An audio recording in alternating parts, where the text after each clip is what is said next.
जमलेल्या माझ्या सर्व मराठी बांधवांनो, भगिनींनो आणि मातांनो,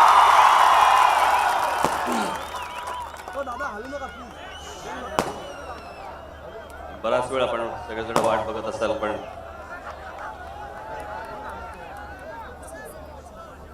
या निवडणुकीच्या सगळ्या काळात दिवसभर आपली पकपक पकपक पकपक करायला लागते.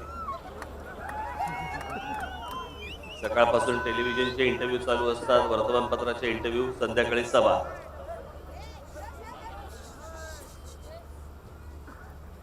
थोडासा आवाज पण जपायला लागतो.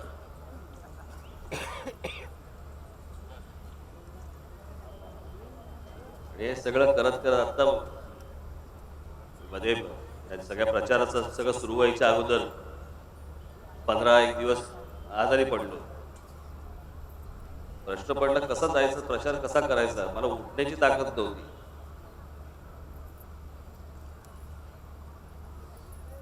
आणि मग काय नाही, त्याच्यात उभा राहिलो, तुम्हाला सगळ्यांना पाहिलं, टॉनिक मिळालं, राहिलो उभा.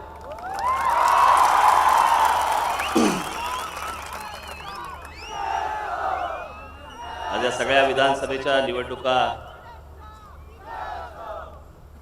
आल्यात आणि प्रत्येक मतदारसंघामध्ये मला काय सगळ्या मतदारसंघामध्ये जाणं अशक्य हो. 231 उमेदवार उभे केलेत आपण. एक त्याच्या निवडणूक आयोगाने इतका कमी वेळ दिला की त्या वेळामध्ये त्या सगळ्या 231 मतदारसंघामध्ये कसं पोहोचायचा प्रश्न पडला. आणि मग कुठे 3 मतदारसंघाची एक सभा, 4 मतदारसंघाची एक सभा, सगळीकडनं मला तर सारखे फोन सुरू आहेत, आमच्याकडे एक सभा द्या, सभा द्या. म्हटलं अरे मला सभा द्यायला हरकत नाही, वेळ कुठे आहे. आता मी विदर्भ मराठवाड्यामध्ये होतो, म्हणजे एका ठिकाणी तर मला मी भाषण करताना माझ्या पायावरती ऊन पडत होतं आणि मी सारखा त्या भाषण करताना अख्खा वेळ मी असा असा पाय करत होतो. एका जागी मला स्थिर ठेवता येत नव्हतं पाय. म्हणजे ऊन तापलेला तवा पायावरती ठेवावा तसा चटका बसत होता मला. आणि त्या उन्हाच्या परिस्थितीमध्ये तुमच्या राज ठाकरेला ऐकायला त्या उन्हात हजारो लोक तिकडे विदर्भ मराठवाड्यामध्ये आज येत होती. याचं कारण इतर राजकीय पक्षांवरचा उडालेला विश्वास.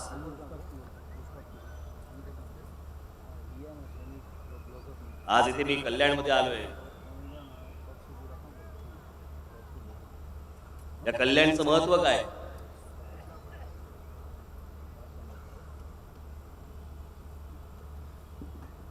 या महाराष्ट्रावरती जे उत्तरत्न जेवढी आक्रमणं आली ती महाराजांच्या काळात या कल्याणने परतवलेली आहेत.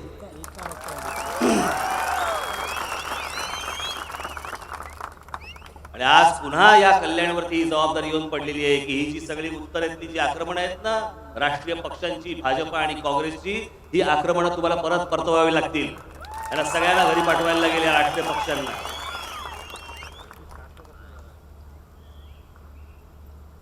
आमच्या पंतप्रधानांना दुसरं काम नाही, प्रचार करतायत महाराष्ट्रात.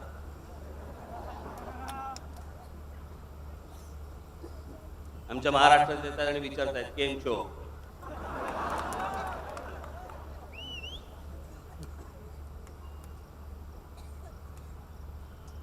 वीस सभा घेत आहेत.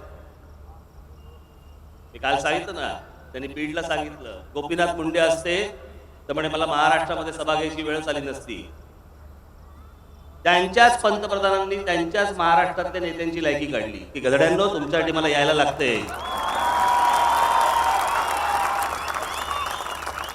तुम्हाला चेहरा नाही, तुमच्या नावावरती मतं मिळणार नाही, तुमचं थोबाड दाखवून मतं मिळणार नाही, मलाच परत यावं लागतंय.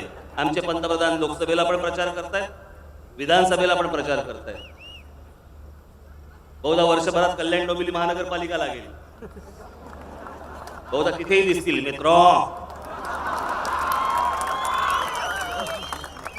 आणि काय महाराष्ट्रात पुढे निवडणुका आहेतच, जिल्हा परिषद आहेत, ग्रामपंचायती आहेत, येतच राहतील आमचे पंतप्रधान.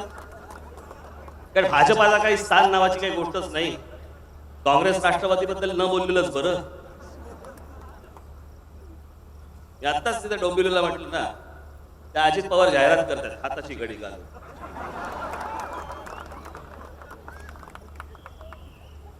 पाहतो बघतो करतो असले शब्द आम्हाला काय माहित नाही.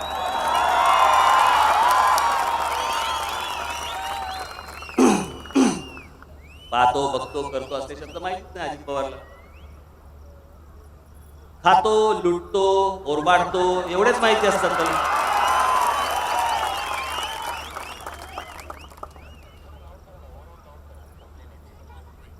सगळा महाराष्ट्र ओरबाडून झाला या सगळ्या लोकांचा. धिंगाणा घालून ठेवलाय आमच्या चारही पक्षांनी महाराष्ट्रातल्या. तुमची काळजी नाही, बस यांच्या जागा वाटपावरती चालू आहे. जागा वाटप त्यांचा.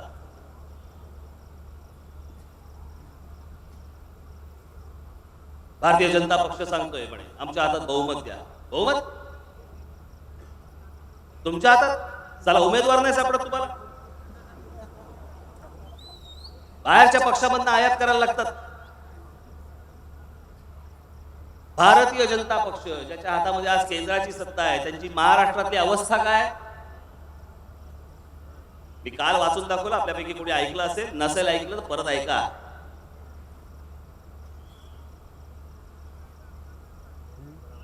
आणि या भाजपच्या लोकांना तुम्ही प्रश्न विचारा, काय ही कुठची राजकारणाची परिस्थिती आहे? ही कुठची पक्षाची तुमच्या परिस्थिती आहे? काही राहिलंच नाही. नीतिमत्ता नावाची काही गोष्टच उरली नाही. कोणी कुठच्या पक्षात जाते, कोणी कोणाच्याही निवडणुकीवरती लढतंय, पक्षावरच्या तिकिटावरती लढतंय. कोणी आज ह्या पक्षात, कोणी त्या पक्षात, कोणी इकडे, कोणी तिकडे, कोणी काय करत, काय चालू आहे कळतच नाही.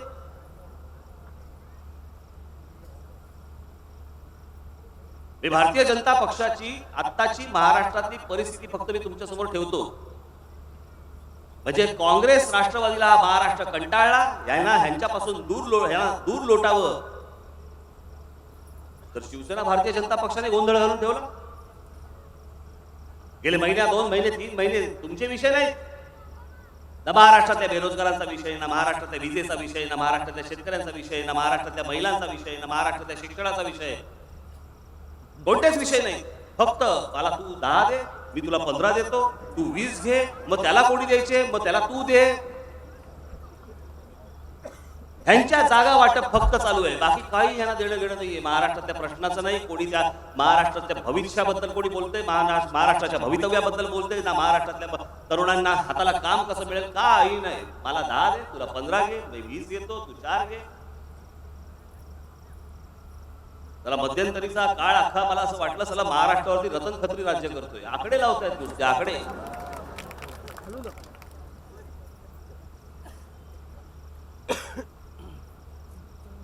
आणि ही भारतीय जनता पक्षाची अवस्था. मी तुम्हाला फक्त वाचून दाखवतो. मी तुम्हाला मतदारसंघ वाचून दाखवतो. महाराष्ट्रातले मतदारसंघ भारतीय जनता पक्षाचे, आणि त्या मतदारसंघामध्ये कोणत्या पक्षातनं भारतीय जनता पक्षाने उमेदवार आणला निवडणुकीच्या तोंडावर, तो कुठच्या पक्षाचा आहे आणि मतदारसंघ कुठचा आहे, एवढं फक्त मी तुमच्यासमोर फक्त वाचतो.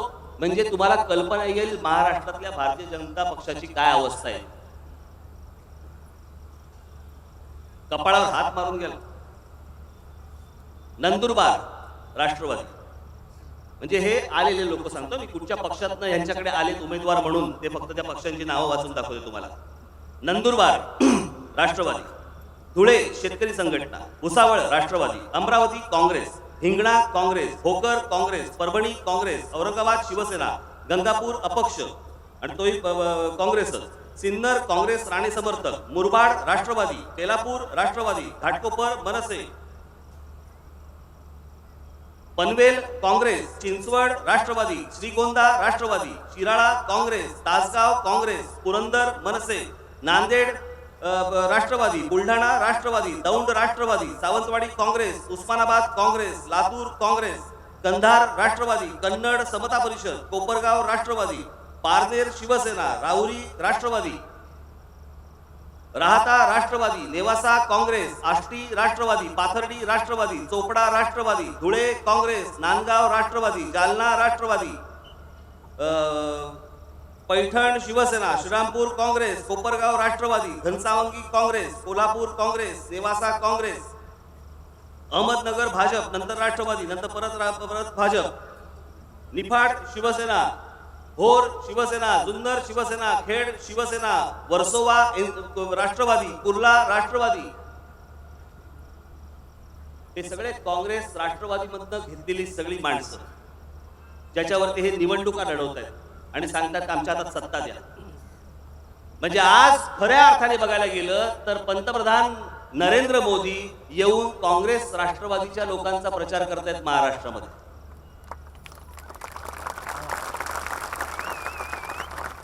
भाजपाचे कुठे आहेत लोक? हे सगळे काँग्रेस राष्ट्रवादी आणि इतर पक्षामधून आणलेले जे उमेदवार आहेत ते भारतीय जनता पक्षाने उभे केले आहेत आणि सांगता की आमच्या हातामध्ये सत्ता द्या. याच्यासाठी पुन्हा काँग्रेस राष्ट्रवादीवाले परत सत्ता करणार महाराष्ट्रामध्ये. चला या बाजूनी पण तेच, त्या बाजूनी पण तेच. जुनी बाटली जुनी दारू नवीन लेबल लावून मांडतायत, घ्या आमचं घ्या.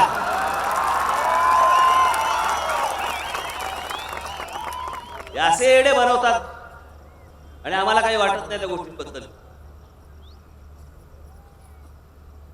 तिथे आज सीमेवरती आज तिकडे गोळीबार चालू आहे, तिकडे बॉम्ब फेकतायत. आमचे पंतप्रधान पाकिस्तानच्या राष्ट्राध्यक्षांना मिठाई पाठवतायत, ते बदल्यात बॉम्ब पाठवतायत. आमचे जवान शहीद होत आहेत. मी आताच टेलिव्हिजनवरती तिकडे आमच्या शहीदांचे जवानांचे तिथे ते शवपेटिका येत आहेत, त्याच्यामध्ये येत आहेत, त्यांचे नातेवाईक रडतायत. हेच का ते अच्छे दिन? काँग्रेसचं राज्य या देशामध्ये असताना देखील असेच आमचे जवानांचे मृतदेह आम्ही पाहिले. आज तुम्हाला बदलून तिथे तुम्ही आलात, परत आम्ही आमच्या जवानांचे मृतदेहच पाहिजे. आणि तुमच्या शपथविधीला पाकिस्तानचे राष्ट्राध्यक्ष पंतप्रधान तिकडे येणार आणि ते बाजूला बसणार. वा रे वा. या देशाचे पंतप्रधान नरेंद्र मोदी झाले पाहिजे हे मी बोललो. या देशात अख्ख्या देशामध्ये पहिल्यांदा मी बोललो होतो. पण आम्हाला देशाचे पंतप्रधान पाहिजेत, आम्हाला गुजरातचे पंतप्रधान नको आहेत.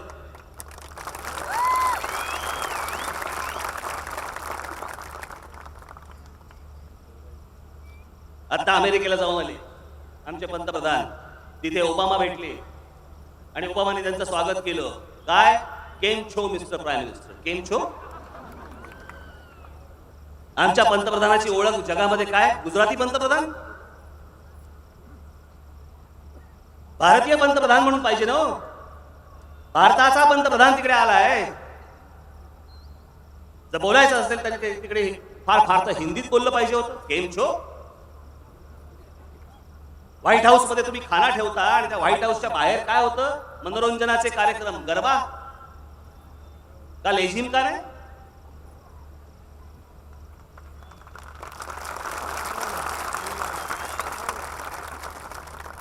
हुशार माणसं आहे ती अमेरिकेची. त्याला बरोबर कळतं की कोण कुठची गोष्ट बोलल्यावरती हा माणूस खुश होईल.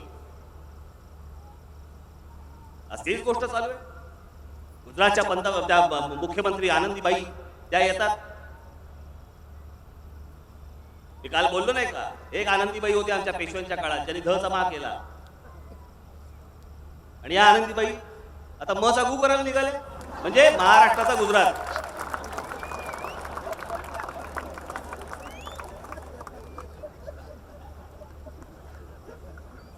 काय येऊन तुमच्या महाराष्ट्रामध्ये येऊन गुजरातच्या मुख्यमंत्री, एका बाजूने पंतप्रधान मोदी म्हणला की मला गुजरातपेक्षा मला महाराष्ट्राला पुढे न्यायचंय. वा रे वा. तुम्ही या देशाचे पंतप्रधान आहात. तुमच्यासाठी सगळी राज्य ही एकसारखी असली पाहिजे. ह्याच्या पलीकडे मी त्याला नेतो आणि त्याच्या पलीकडे मी ह्याला नेतो. तुमच्या तोंडी नाही शोभत.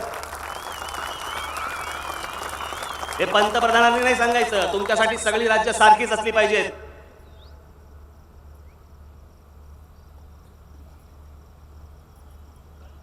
आणि त्याच नरेंद्र मोदींनी बसवलेल्या त्या आनंदीबाई ज्यावेळेला इथे महाराष्ट्रामध्ये येतात, आता 10 दिवसापूर्वी आल्या, काय म्हणतात? महाराष्ट्रातल्या मुंबईतल्या उद्योगपतींनो गुजरातमध्ये चला. काय ठेवलं इथे महाराष्ट्रामध्ये आणि मुंबईमध्ये? वा रे वा. निवडणुकीच्या तोंडावरती तुम्ही येणार आणि सांगणार हे तुम्ही महाराष्ट्राचं भलं बघता. महाराष्ट्रामधला उद्योग तिकडे गुजरातमध्ये गेला पाहिजे आणि महाराष्ट्रातला आमचा इथला तरुण हा बेरोजगार राहिला पाहिजे, ही तुमची स्वप्न.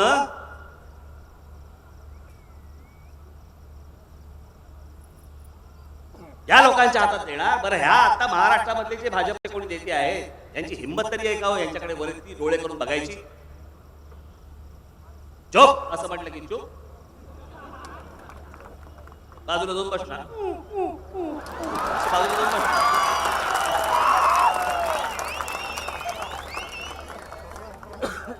तेव्हा शेपुटात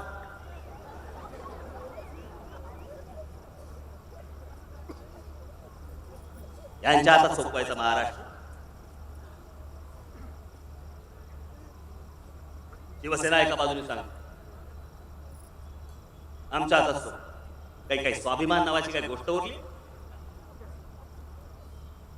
हे भाजपवाले हिंमत कशी करू शकतात? या महाराष्ट्रामध्ये भारतीय जनता पक्षाला जे बळ मिळालं ते माननीय बाळासाहेबांमुळे या महाराष्ट्रामध्ये बळ मिळालं त्यांना. चला आज महाराष्ट्रामध्ये बेटकुळ्या काढून दाखवत आहे.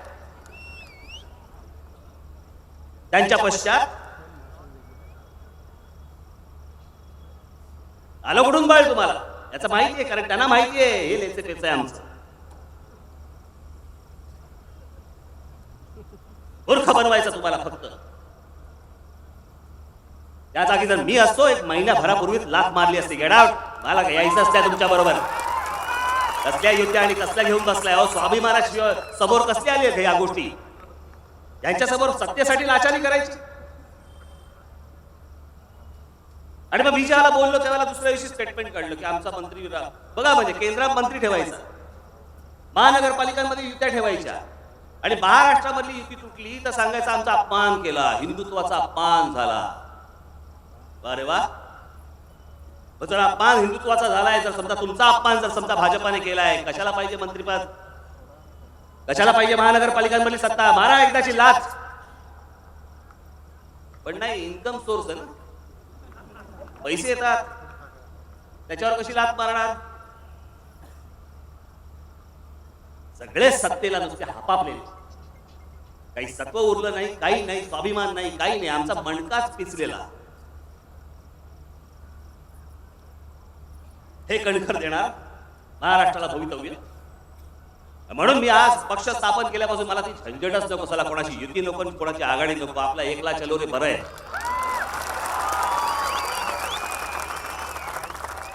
त्याला कोणाच्या पाय चाटायची गरज नाही, समोर कोणाच्या लाचारी करायची गरज नाही, आणि हा राज ठाकरे कधी करणार पण नाही.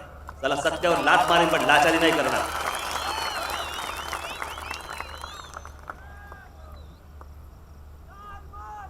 कसली सत्ता आणि कसले पैसे घेऊन बसले? कसली सत्ता, कसला पैसा, कसल्या प्रॉपर्टी गोळा करताय? नुसता सगळा महाराष्ट्राचा खेळखंडोबा करून ठेवला या लोकांनी. आणि काय हे करू शकतात, त्यांची हिंमत होऊ शकते, याचं कारण म्हणजे महाराष्ट्रातील जनता चिडत नाही, रागावत नाही. आम्ही काही बोलत नाही, आम्ही त्यांना काही प्रश्न विचारत नाही. आम्ही निमूटपणे जातो आणि त्यांना मतदान करून मोकळे होतो दरवेळेला प्रमाणे, जणू काय मंदिरातली दक्षिणाच. हे जे वर्षानुवर्ष जे सगळं मतदान होत राहतंय ना, ह्यांना हे कसेही वागले सगळे राजकीय पक्ष, तरी ह्यांना जे मतदान होत राहतंय त्याच्यामुळे हे सगळे माजले. त्याच्यामुळे हे तुमची पर्वा नाहीये. आम्हाला हवं तसं वागू, आम्हाला हवं तसं करू, तुम्ही यावंच लागेल तुम्हाला फरफटत, ही त्यांची भावना.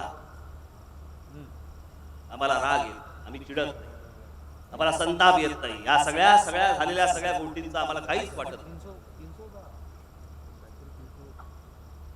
काल परवाकडे कुठेतरी सांगितलं मी, बाबासाहेब पुरंदरेंचं अप्रतिम वाक्य आहे. एखाद्या समाजामधलं ज्या वेळेला त्याचा आत्मसन्मान ज्या वेळेला मरतो ना, त्यावेळेला उरतात फक्त प्रेत, नुसती प्रेत उरतात की ज्यांना काही नाही आयुष्यात, तसेच नुसते मुर्दे पडलेले. असा होता महाराष्ट्र. की आम्हाला कसलीच आता काही वाटेनासच झालं या सगळ्या गोष्टींचं. हे सगळे पक्ष असेच वागणार. आज महाराष्ट्रामध्ये महाराष्ट्राचा विकास आराखडा घेऊन आलो, एका आत्मविश्वासाने आलो. 8 वर्षापूर्वी पक्ष स्थापनेच्या वेळेला बोललो होतो मी, आणि विकास आराखडा काढण्यामागचा हेतूच तो माझा. मला वीट आला, कंटाळा आला मला या गोष्टींचा. त्याच गोष्टींचा येऊन प्रचार करायचा. रस्ते देतो, वीज देतो, पाणी देतो, नोकऱ्या देतो, कधी देतो आणि कशा देतो? येतात राजकीय पक्ष येणार आणि सगळ्यांना तुम्हाला सांगणार की आम्ही विकासाचं राजकारण करतोय. आम्हाला महाराष्ट्राचं असं करायचंय, तसं करायचंय, कसं करायचंय, पण ते नाही सांगत.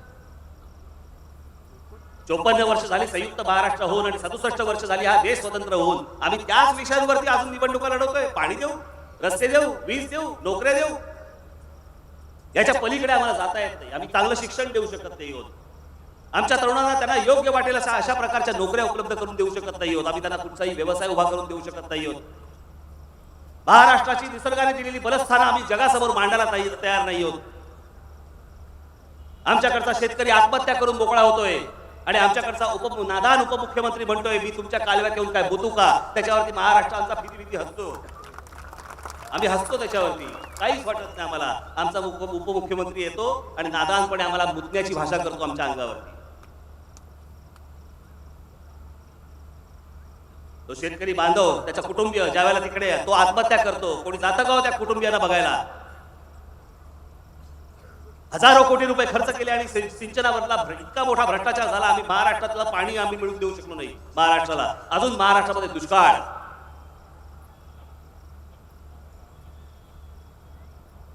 गेल्या वर्षीचीच गोष्ट आहे. तिकडे दुष्काळ पडला असताना आपल्या पक्षाने तिकडे चारा छावण्या सुरू केल्या. माझ्या शेतकरी बांधवाच्या तिथे ज्या गायी बैल म्हशी ज्या आहेत त्या मरू नयेत, त्यांना खायला मिळावं. कारण त्यांना जर मी खायला आता नाही घातलं तर त्या उद्या खाटकाकडे जाणार आणि कसा कसा कापल्या जाणार. लहानपणापासून सांभाळलेली ही आमची मुलं, ही आमची पोरं, या गायी बैल, फक्त त्या शेतकऱ्याला खायला मिळत नाही, त्याला प्यायला पाणी मिळत नाही, म्हणून तो तिथून स्थलांतर करतो. स्थलांतर करताना गाई बैल घेऊन कुठे जायचे, जाताच येत नाही, मग तिथे सोडून द्यायचे आणि मग फाटी घेणार आणि त्यांच्या मानेवरनं सूर्या फिरवणार आणि आमची पोरं कसा कसा कापली जाणार, जी लहानपणापासून इतकी वाढवली मोठी केली. त्यांचं दुःख आम्हाला बघवत नाहीये. आमच्या घरात वाढवलेली आमचे प्राणी कसा कसा कापले जात आहेत त्याच्याबद्दल काही नाही. आणि उद्दामपणे आमच्या उपमुख्यमंत्री येणार आणि म्हणणार मी आम्ही काय तुमच्या कालव्यात येऊन मुतायचं का म्हणून. पण आम्ही काय नाही, आमचं मोठं हृदय महाराष्ट्राचं, विशाल मन, आम्ही माफ करतो. आम्हाला राग येतो. आम्ही कुठच्याही योजना समोर तुमच्या मांडायला तयार होत नाही आहोत. जगात काय चालू आहे ते आम्ही महाराष्ट्रात आम्ही सांगायला तयार नाही आहोत. आम्ही महाराष्ट्रामध्ये ती गोष्ट आणायला तयार नाही आहोत.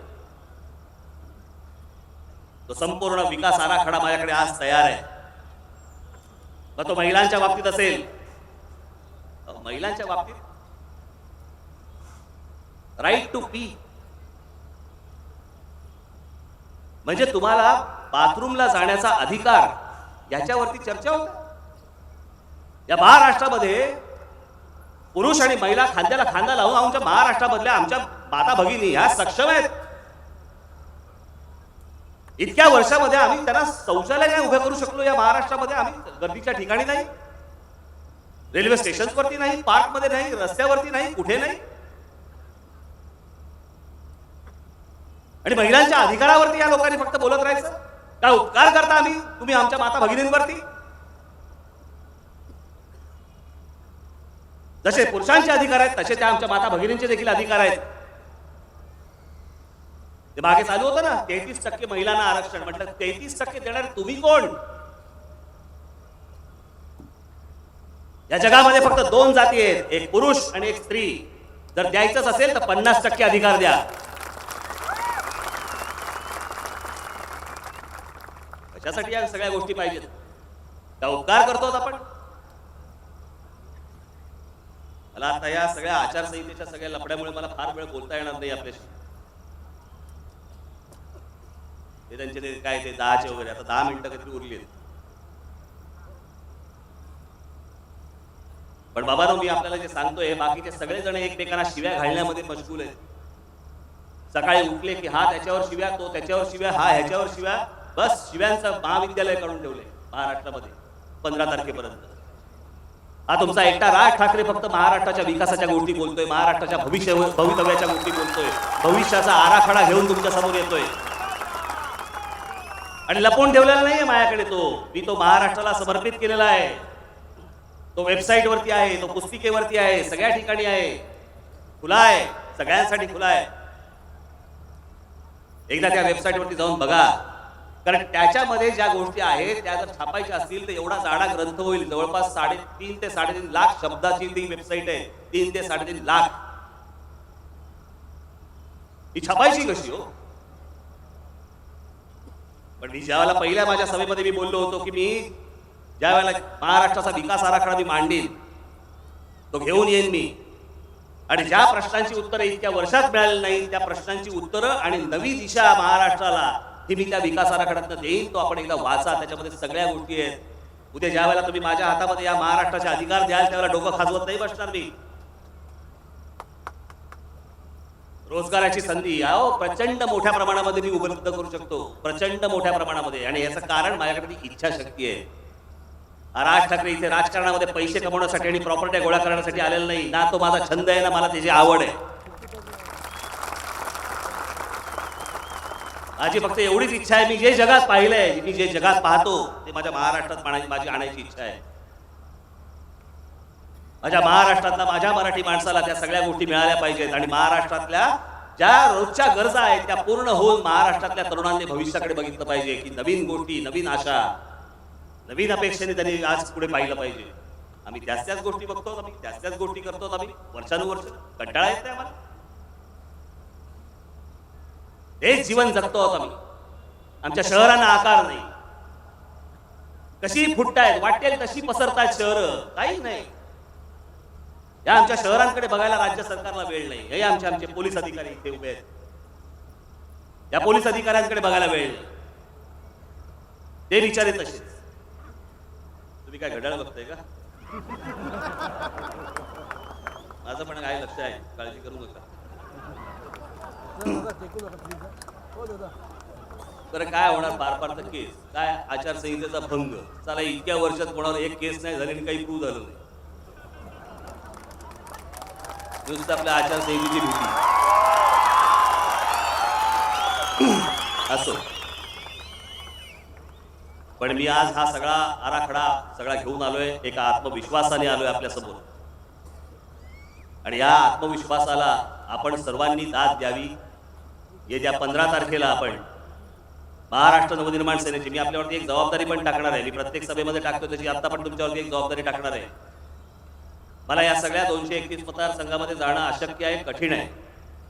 पण आपल्या परिचयाचे जे कोणी आपले नातेवाईक असतील, आपले जे कोणी मित्रपरिवार असेल, जे कोणी लोक असतील, त्या सगळ्यांना आपण जे जे माध्यम आपल्याला सापडेल त्या माध्यमातून सांगा की ह्या महाराष्ट्राची धुरा वाहण्यासाठी राज ठाकरे तयार आहे. आपण येणाऱ्या निवडणुकीला 15 तारखेला या राज ठाकरेच्या हातामध्ये या महाराष्ट्राची सूत्र सोपवावीत. पुढचं सगळं माझ्याकडे लागलं म्हणून समजा. आणि म्हणून महाराष्ट्रातले जेवढे माझे सगळे शिलेदार उभे आहेत, जेवढे सगळे उमेदवार उभे आहेत, या सर्व उमेदवारांना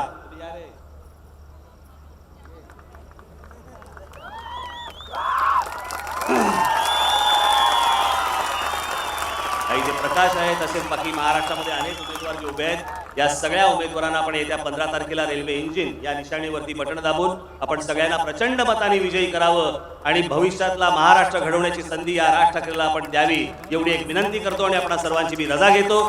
जय हिंद, जय महाराष्ट्र.